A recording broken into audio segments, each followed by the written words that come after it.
சக்தி சர்வ சக்தியாக சக்தி லோகத்தில் பெரிய சக்தியாக அதாவது மனமிறங்கி மாறும் மக்களுக்கு ஒன்று கூடி உணவு செய்து கண்டனை வதம் செய்த வந்தவன் கண்டனை வதம் செய்து வந்தவனை வீரத்துடன்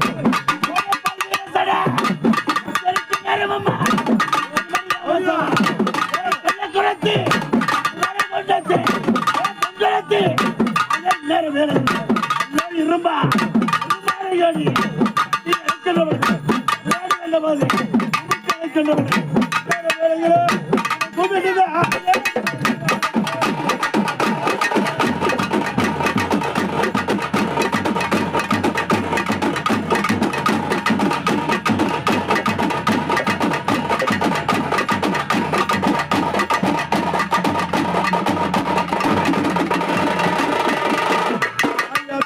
மெரியாயி அம்மா பிண நின்று மாண்டிச்சு